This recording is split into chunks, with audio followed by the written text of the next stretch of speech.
Hello Sitaw Fam! For today's video, gagawa tayo ng video tutorial dito about sa mga newbie na sitaw seller na pwede ninyong maging guide, mga dapat ninyong gawin at mga hindi nyo dapat gawin. Okay? So, habang kayo ay sitaw seller at maging successful ang inyong journey dito sa ating mga sitaw channel. It's me again, Paz Capistrano. For today's video ay pag-uusapan natin ay ang about sa kitaan ulit.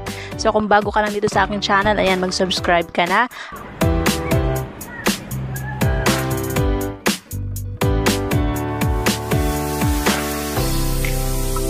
Hello Sitaw Fam! For today's video, gagawa tayo ng video tutorial dito about sa mga newbie na sitaw seller na pwede ninyong maging guide, mga dapat ninyong gawin at mga hindi nyo dapat gawin. Okay? So, habang kayo ay sitaw seller at maging successful ang inyong journey dito sa ating mga sitaw shop. So unang-una, wag kayong magpa-publish ng napakaraming products, lalong-lalo na kung ang mga price nito ay nagre-range ng 300 pataas. Okay? So yan ay para maiwasan ninyong magkaroon ng mga bulk orders, mga dagsaang mga orders. Dapat 10 lamang ang inyong ilalagay na mga products. And make sure na pinili nyo yung profit margin na kayang-kaya ninyong ma-provide or ma-process na mga pending orders. Okay? So kung 7%, yun para sa mga small capitals, mga 10,000K below yung mga puhunan, yun ang inyong mga ilagay na products. 10 products na mayroong 7 profit margin and ipasa nyo yung evaluation, ayun, hindi kayo magkakaroon ng deduction. And yung pangalawang hindi nyo dapat gawin ay ang wag mag-process ng isang araw lang na pending orders. Okay? So kung nakita nyo may pumasok sa inyong 10 orders ngayong araw lang, wag nyo i-process yun ngayong araw mismo. I-process nyo yung kalahati or laan kayo ng budget. Okay, so let's say ang inyong puhunan is 10,000. Divide nyo yun sa 20 days or 21 days. Kung magkano yung lalabas na amount doon, yun yung inyong magiging daily pick. Para pag mag-cycle na ang 21 days, na-deliver na yung products within 21 days, every day nang may babalik sa inyong mga amount na na-process ninyong mga orders before. Okay? Then yung pangatlong hindi nyo dapat gawin ay mag-create ng second account na merong parehas ng inyong information. Okay? So kung gusto nyo ng second account, huwag nyo ilalagay yung same name, huwag nyo ilalagay yung same email, huwag nyo rin ilalagay yung same na bank account. Okay? So, different. I-ask nyo yung permission ng inyong relatives or friends na gamitin yung kanilang information and then tell them na kayo ang magpa-fund ng shop na iyon. Okay? Dahil ngayon si Sitaw is nag-upgrade ng system, mas gumaganda ang system and mas nagiging maayos yung ating pagkakaroon ng income dito every month. Okay? So, yun ang ating pangatlong dapat hindi gawin. Okay? So, yung pang-apat na hindi natin dapat gawin naman ay wag nating i-share ang ating mga password ng ating mga account dito sa Sitaw. Okay? So, once na nagla-login tayo dito sa ating mga shop, so dito sa Sitaw account, ilalagay nyo yung password, wag nyo ipapakita yon or i-share sa kahit na sino. Okay? Unless trusted nyo talaga yung tao na yon. And ayun, let's say parents nyo yon and then sila yung nakapangalan doon, pwede nyo yon gawin. Okay? Meron kayong authorize. Okay? So pinayagan ninyo, meron kayong consent and ayun, safe yon, secure. Okay? So yun lang. Kaya meron na tayo ngayong verify kapag nagla-login tayo, meron pa tayong another verification na nire-require si Sitaw na i-enter natin doon sa ating mga Gmail para ma-secure yung ating mga Sitaw shop. Akin na hindi dapat gawin ay ang ating mga vacation mode. I-on nyo itong mga vacation mode on sa tamang araw. Okay? So let's say evaluation na ngayong 15, kailangan nyo siyang i-on lang sa tamang araw. Okay? Kung gusto nyo malaman yung pag-on, kung kailan yung tamang pag-on ng mga vacation mode, meron akong video dyan. Check na lang sa description. Okay? So, para hindi na masyadong mahaba itong discussion natin, ibubukod ko na lang siya na topic. Okay? So, yun lang. I-on nyo yung inyong mga vacation mode sa tamang araw. Huwag nyo pong sasayangin. Okay? Mag-alarm kayo kasi ang 1 minuto, katumbas na yon ng 1 oras. Okay? Para hindi masayang every minute, mag-timer kayo. and orasan ninyo na na-consume nyo na yung 168 hours. Okay, much better na ganon para alam ninyo kung nakakailang oras na kayong nagko-consume ng inyong mga vacation mode. Dapat gawin ay tuwing magwi-withdraw kayo ng ating mga current profit or mga kita natin dito kay Sitaw, huwag nyo pong i-withdraw sa araw ng Biyernes ng hapon, Sabado or Linggo. Dahil yan po ay walang opisina, walang banking days. Okay? By chance or may possibility na ma-delay yung inyong withdrawal, mag-plan kayo ng withdrawal on Monday, Tuesday, Wednesday hanggang Thursday morning. Okay?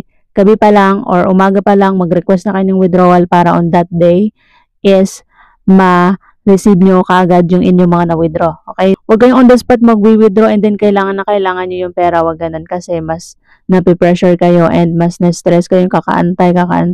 Magbigay kayo ng limit dahil ang standard ng pag-receive ng ating mga withdrawal dito kay Sitaw is 3 to 5 banking days. Okay? Natin dapat gawin is yung mag-share tayo ng maling information about dito kay Sitaw. Okay? So, para ma-share natin ng maayos at tama ang mga information or system ni Sitaw, kailangan natin basahin ang buong terms and condition na nakalagay dito sa ating sitaw.com.ph. Okay? So, i-check nyo yung ilalagay kong mga link dyan sa description ng video na ito para mabasa ninyo yung buong terms and condition para alam ninyo yung mga system, mga hindi dapat gawin, mga dapat gawin dito sa loob ng platform ni Sitaw. And para maging tuloy-tuloy yung ating business at pag-run ng ating mga dropshipping shop dito kay Sitaw. Ito yung pangwalo, dapat nating iwasang mag-publish ng 12% profit margin ng product kung hindi ito kaya ng ating budget, okay? Dahil kagaya ng sinabi ko sa number 1, mag-publish lamang tayo ng mga products na kaya ng ating mga puhunan. Okay? So kung gusto nyong mag-publish ng 12% profit margin, make sure na naipasa nyo yung dalawang evaluation ng 15 and 30th or quincenas or katapusan, dalawang evaluation para buo yung makuha yung 12% na income dito sa isang product na ipaprocess natin dito sa ating mga shop. Itong pang shop, mga hindi natin dapat gawin, so kasama na ito, sasama ko na rin ito, okay? Huwag natin ipaprocess agad-agad yung mga bagong orders na pumasok dito sa ating mga shop. Okay, i-process natin yung mga naunang nag-order dito sa ating shop.